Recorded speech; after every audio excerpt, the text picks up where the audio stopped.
नमस्कार दोस्तों, आज के हमारे इस वीडियो में हम आपके लिए सावन महीने की भोलेनाथ की एक बहुत सुंदर कहानी लेकर आए हैं। एक समय की बात है, किसी गांव में एक बुढ़ी अम्मा अपने बेटे के साथ रहती थी। माँ बेटे बहुत मेहनत मजदूरी करके अपना गुजारा करते थे। एक बार बुढ़ी अम्मा के मन में विचार आया कि अब उसका पुत्र विवाह के योग्य हो गया है, अब उसे अपने लिए बहू ले आनी चाहिए। कुछ समय बाद बुढ़ी अम्मा ने अपने बेटे का विवाह एक सुशील कन्या से कर दिया। उसकी बहू बहुत सुंदर, सुशील और संस्कारी थी। वो नित्य प्रति जल्दी उठकर घर की साफ सफाई कर स्नान आदि करती और भगवान शिव का अपने घर में ही पूजन करती। विवाह के कुछ समय बाद सावन का महीना आया। बुढ़ी अम्मा की बहू भगवान भोलेनाथ की अनन्य भक्त थी। उसके मन में ये विचार आया कि वह सावन के महीने में मंदिर जाकर शिवलिंग पर जल अर्पित करे। अपने मन में आए विचार को उसने अपनी सास से कहा, माताजी, सावन का महीना शुरू हो गया है। मैं शिव मंदिर जाकर पूजा पाठ करना चाहती हूँ, शिवलिंग पर जल अर्पित करना चाहती हूँ। लेकिन बुढ़ी अम्मा ने उसे मना कर दिया और कहा, घर में ही पूजा कर लो, मंदिर जाने से समय बर्बाद होगा। इतने समय में घर का सारा काम हो जाएगा। ये बात सुन बहू उदास हो गई, लेकिन कुछ नहीं कर सकी। उदास होकर घर के कार्यों में लग गई। उस दिन उसने कुछ अन्न जल ग्रहण नहीं किया। अगले दिन बहू कुएं से जल लाने गई। रास्ते में उसने देखा गांव की दो लड़कियां पूजा की थाली सजाकर मंदिर की ओर जा रही हैं। उसने उन्हें रोका और पूछा, तुम सब कहाँ जा रही हो? तब वह बोली, सावन का महीना शुरू हो गया है, हम सब भगवान भोलेनाथ का पूजन करने मंदिर जा रहे हैं। ये सुन वह फिर उदास हो गई। लड़कियों ने पूछा, आप क्यों उदास हो गईं?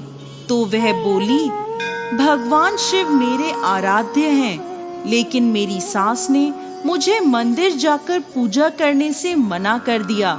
तब लड़कियां बोली, आप चिंता मत करो, हर रोज इसी समय पानी भरने आया करो और हमारे साथ मंदिर चलकर भगवान शिव की पूजा कर उन पे जल अर्पित किया करो।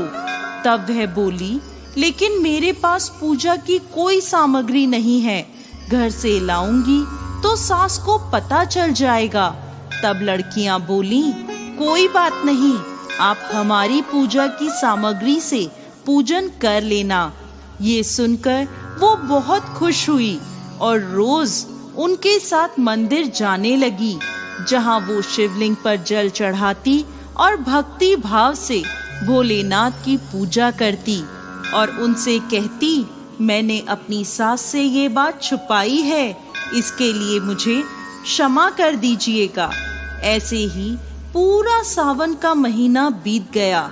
सावन के अंतिम दिन उसने सोचा, पूरा महीना मैंने इन लड़कियों की पूजन सामग्री से पूजा करी है, आज तो मुझे अपना कुछ भोलेनाथ को अर्पित करना ही चाहिए।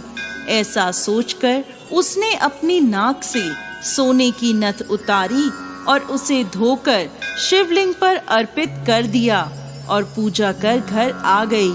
घर आकर वो अपनी सास से नजर छुपाकर इधर उधर घूम रही थी, क्योंकि वो जानती थी कि उसकी नाक में नथ ना देखकर सास जरूर पूछेगी कि नथ कहाँ गई। ऐसे ही दोपहर हो गई।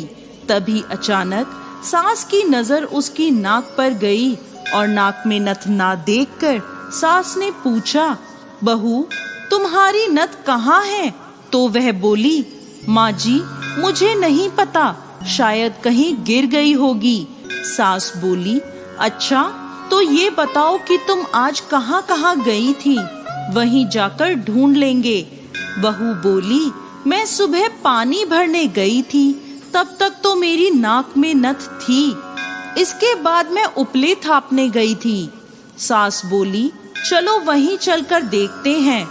दोनों वहां पहुंचे जहां बहू ने उपले थापे थे।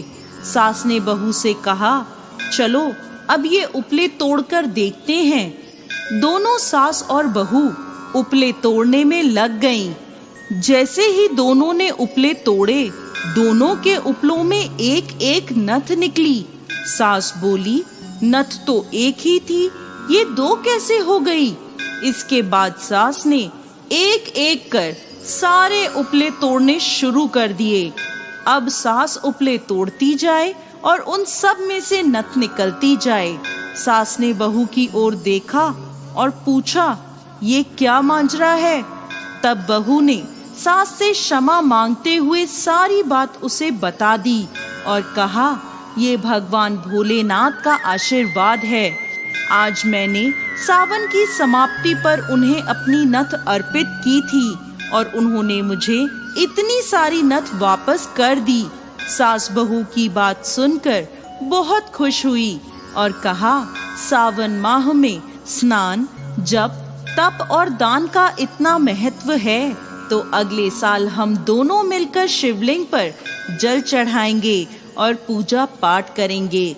अगला सावन का माह आने पर दोनों सास बहू ने नियम से सावन का स्नान किया, पूजा पाठ, जप तप किया। भगवान भोलेनाथ की कृपा से बुढ़ी अम्मा का घर अन्न धन के भंडार से भर गया। बहू को एक सुंदर पुत्र रत्न की प्राप्ति हुई। हे भोलेनाथ, जैसी कृपा बुढ़ी अम्मा और उसकी बहू पर करी, वैसे ही इस कहानी को कहते, सुनते और हुंकार भरते सब पर करना। जय भोलेनाथ।